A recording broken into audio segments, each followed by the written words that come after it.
Hello, my fellow comic book collectors. Today is Wednesday, and on Wednesdays I do my Q&A video where I answer your questions each week. So I wanted to kind of give people a little bit of a heads up. I'll be going to Florida for about a week. I'll be in Sarasota. That's where my parents are for Christmas. I'll be spending it with my family. So I'll be there for about a week. So if you are in the Sarasota area and you want to meet up, I'm just putting it out there. So just comment below.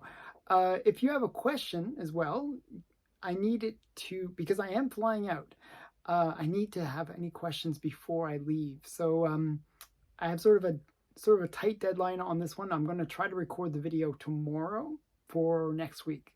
So if you have any questions, you have to ask today or tomorrow, really. So not much time. So yeah, with all that being said, let's get into this week's questions. The first comes from Mr. E. Low-Grade King. I was wondering if you could talk about Barney Carr Space Detective on your next Wednesday Q&A.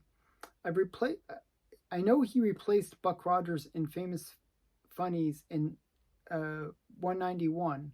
I tried to find information about him, but came up short. Love the videos, especially about Mr. Face. Okay, so Barney Carr Space Detective appeared in 2 issues of Famous Funnies, 191 and 192. Now, if you read 192, at the end they say, oh, he's going to appear in the next issue. They kind of hint that he's going to be doing something. However, he never appeared in 193. So he just appeared in 2 issues. Each issue that he appeared in the Famous Funnies run, it was a 6-page story that featured him, but that was it. that's the entire Barney Carr Space Detective story. There's really not much to him because not much was done. Now, I did find online, and you can search, if you search Barney Carr Space Detective, you can find online an unpublished 3rd episode of his story. So that is something you can do, and you can read it. It's not colorized, but it is the panels and stuff, and it's a little bit of the story. So it was quite interesting. So that's all I could find about Barney Carr Space Detective. And one last thing, it was that Famous Funnies was from 1950, that era. So sorry, I couldn't find any more for you, but that's all I could find. Comic Book Ninja asked, can you do a review of Isom #1? I personally thought it has the makings of a good story, but thought the book needed an editor. Thought it was a little too long. Thoughts? I can agree with that comment. So I read it. So here's Isom. This is, or Isom. I think it's Isom actually. Isom. It's Isom. #1. This is the B cover. I preferred the B cover because the A cover is just him on the cover. I kind of like the sexy girl. So I agree that there's things that could have been chopped out. It is long for a modern book. I'm used to reading Golden Age, so it didn't feel that bad. It took only like 5 minutes to read, unlike a Golden Age book, which maybe takes like 20 minutes to read because it's so much text. The things to say about this book, in terms of it's created by Eric July. He self-published it.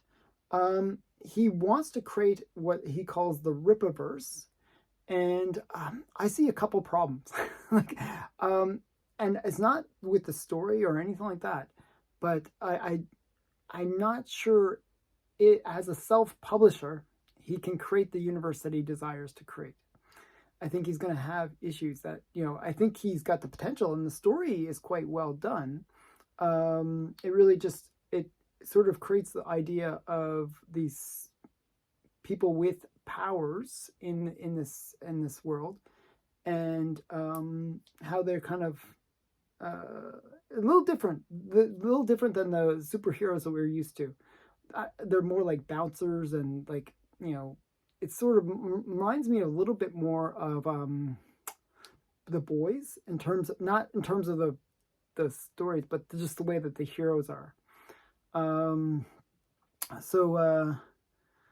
Yeah, it's kind of interesting. The artwork is great. The story, you're right, it could be like trimmed down a bit. But overall, I thought it was a good story. I'd give it like an 8 out of 10. I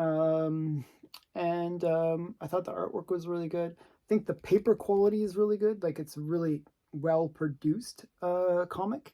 Though I did notice, like, when I touched it, like, I actually read my own copy. I noticed that it did pick up fingerprints, so you got to be a little careful. I was a little bit annoyed by that. But other than that, I thought it was a great book.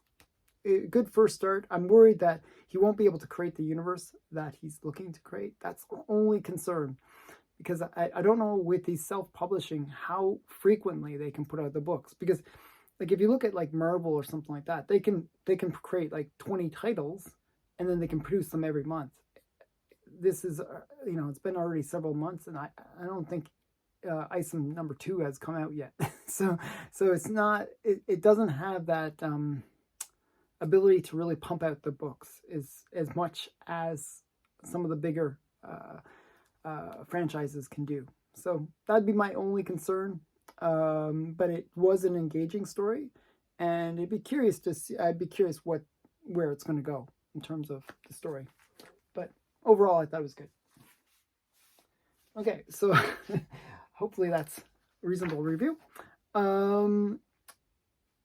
Eric Lambert wrote, in your collection, do you have any early Wonder Woman comics? Okay, and somebody else asked me something else. Eric Lambert also asked, who's your favorite superheroine? So those two questions. My favorite kind of female superhero-ish is Vampirella. But I don't really consider her a heroine, if that makes sense, because she is a bit of a bad girl. Like, she has her good and bad side to her. So I would say my favorite heroine, like where I think of superhero kind of that style, is Wonder Woman. So in the end, to get back to your first question, which is, do you have any early Wonder Woman comics you could show? Well, I'm going to show you some early Wonder Woman comics. Actually, I brought a special surprise just for this question. See this? This is my slab box of all my Golden Age Wonder Woman. I actually have another box which is all my raw Wonder Woman. It's like a banker box of like raw Wonder Woman. But I'm going to show you first the ones that are normally on my wall. I took them off the wall just to show them. We have to start with #1. So Wonder Woman #1. This is my copy. It presents really well. It's restored, so I got it a little cheaper than normal. You would have to pay for a 7.5, but it is a really great cover. I just really love this cover. So this is #1, and then we got #2. This is Wonder Woman #2. I'm missing 4 from the Golden Age Wonder Woman, so 4 issues, I should say. So that's #2. And then we got #7, Wonder Woman for President. I really love this cover. So that's the first 3. And then we got to open up the box. So I'll put this over here. On top, we have Wonder Woman #95. These aren't in any particular order at this point, but Wonder Woman 95. It's kind of like a atomic bomb explosion cover, which is kind of cool. And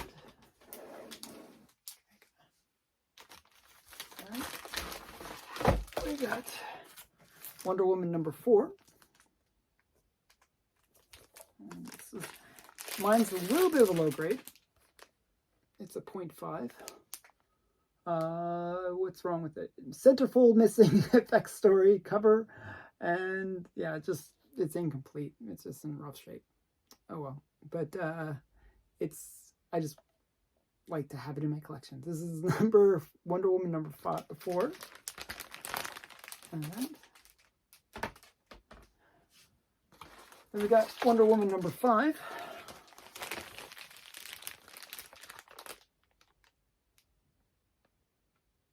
And this one I think has like I'm not sure. No, I thought it was a Hitler cover, but it isn't. So that's Wonder Woman number 5. This is the first appearance of Dr. Psycho, though. I really was chasing this one because Dr. Psycho is kind of a major villain for Wonder Woman. And then we got Wonder Woman number 6, another major villain, which is the Cheetah, first appearance. So Wonder Woman number 6. Really like the Cheetah. She's one of my favorite villains, actually. I really like, she's just so hokey. I just think she's great. And then we got Wonder Woman number 8. Nice yellow cover.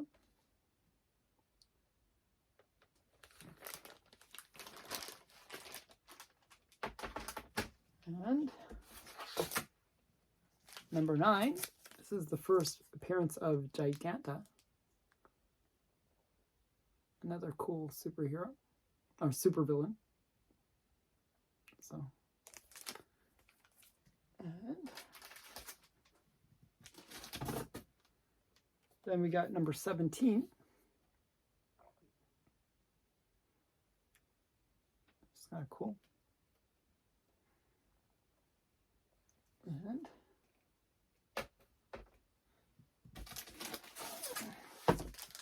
number 21.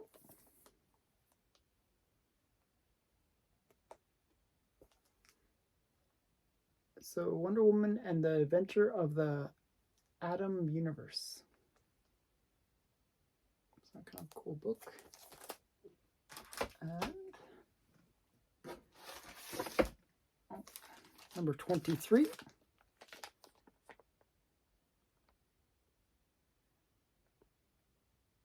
So, I don't know how well this one's showing. The plastic might show a bit better. Yeah, it shows way better.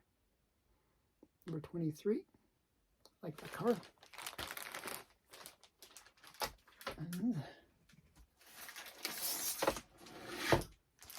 number 25. Now the ones that are missing, there's like a bunch that are missing as I'm doing this, I have them as raw copies. And it's not every book of mine is slabbed. So it's a fairly high grade one actually. Good. And then we got number 26.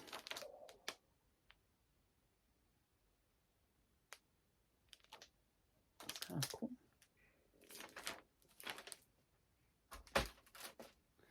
And 27. This one's actually fairly high grade. It's like a 6.5. It presents really, really well. Okay, it's number 31, and then we got number 35. This one's quite rare, actually. It was a little hard to find. Number 35.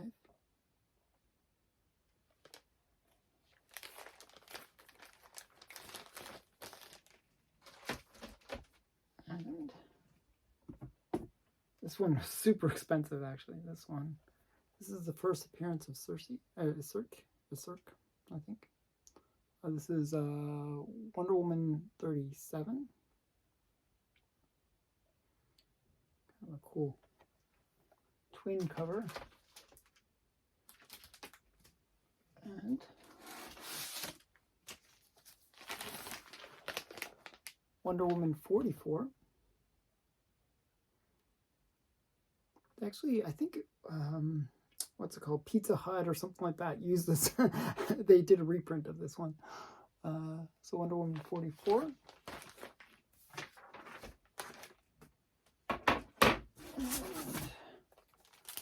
Wonder Woman 50.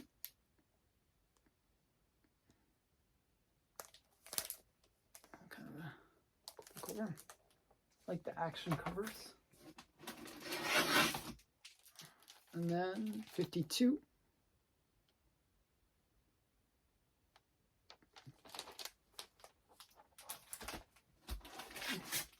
This one I was really excited to get.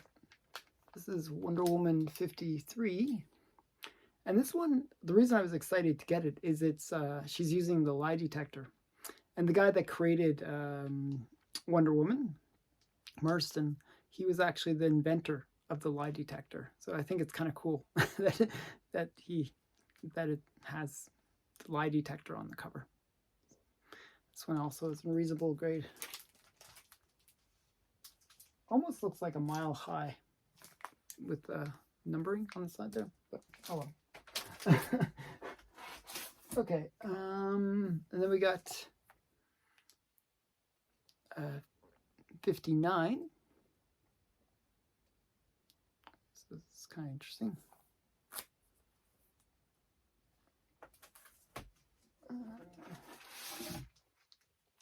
Then we got 67.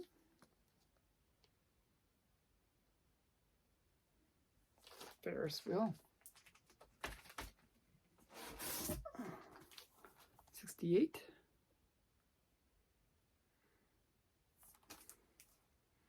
Hopefully you guys aren't getting too bored of seeing Wonder Womans, but then we got Wonder Woman 80. So almost getting into the end of the Golden Age. This is actually considered atomic age for Wonder Woman. You can see because it has like the larger size comic code. The last issue with the comic code was 72. So a little extra history there. And so really that's the last of the Golden Age, 72, but these are kind of like atomic age, just before the Silver Age. So this is another thing that you will notice with atomic age ones. Not only does it have the code, but also the theme kind of changes to more sci-fi. There was a lot of sci-fi stuff during the atomic age. So that's kind of cool. And then we got number 90. Actually, I'll take this one out because it does show quite nicely. So that's kind of cool, giant one. And then that's it. That's it for this box. The rest are modern, more modern versions. So the last issue from where it goes into Silver Age, or the first issue of the Silver Age, is 98, which I have outside. And that's kind of my Wonder Woman collection. I have almost the complete collection of the first series of Wonder Woman. And I'm working on the second series now as well. So it's kind of interesting. Okay, so that hopefully you enjoyed seeing all those Wonder Woman. Next, Martin Bow wrote, you keep on mentioning McSnurdle. What is your opinion of Detective Chimp? And do you own Rex the Wonder Dog number 4? So Rex the Wonder Dog number 4, I've actually lost 3 times on auction. Like I try to win that book so many times and it always goes for a crazy price and I never win it. So I've been trying to get Rex the Wonder Dog number 4 multiple times. I just never seem to win it. I like getting all the different super pets, and Detective Chimp is just another one of the super pets. That's why, yeah, so I am familiar with that book. I've been chasing that book. Not much luck getting that book. But yeah, I like collecting all the super pets. So pretty much I have all the key super pets for DC, their first appearances, except for Detective Chimp. That's the only one that I'm missing. Okay, next question. From Ronald Burgess, he wrote, do you have a new job in Ottawa? So I'm moving to Ottawa, not because of a job, for myself. So I own a digital marketing agency, so basically I can work from anywhere. Like I have employees, but they all work from their homes. So I just basically pull everybody together virtually and run my business. So I actually do have offices, but they're not local. They're actually overseas. I've visited my offices overseas, um, but um, but for the most part, I can run my business anywhere. So my wife just happened to get a job in the government, and all the government offices are in Ottawa. So that's why we're going to Ottawa. So because she got a job, she was actually a stay-at-home wife for the last 4 years. So she's kind of getting bored of that, and my kids are a little bit older now, so she kind of wants to get back into the workplace. So yeah, so we're going there. I just sort of follow her along wherever she needs to go. So yeah, that's what's going on there. Um, uh, Tim Tyler wrote, "Hi there, my name's Tim Tyler. I'm an independent comic creator and fan of your show. Every time I see that room, I wonder how great all that old pulp smells. Anyway, I had a question. I have a small collection of Golden Age books, but just bought my oldest Captain Marvel Adventures number 7 in fine minus condition. My question is, did Fawcett use thicker cover stock in their early books? The book just feels off to me, and the staples look to my untrained eye, look new to my untrained eye. But the book has that vintage smell. I put it under the magnifying glass, and you can see the dot pattern used in the color. Is it just that the paper stock feels too thick, or maybe it's just me? I don't want to get ripped off. Any advice is appreciated." So I actually opened up some of my early Captain Marvel adventures just to kind of see what the stock is like. Um, and it wasn't that thick. Like, I don't know, like, without seeing your book, it's really hard to say if it's too thick or not too thick. But if the cover looks like it's different than the book itself, like if like you can see sort of the tanning of the book usually, and it looks like if the book cover looks like it's a modern like addition to it, maybe it is. That can happen. I mean, a lot of people will, there's a lot of coverless copies out there, and people will do like repro covers and then put it onto a complete book.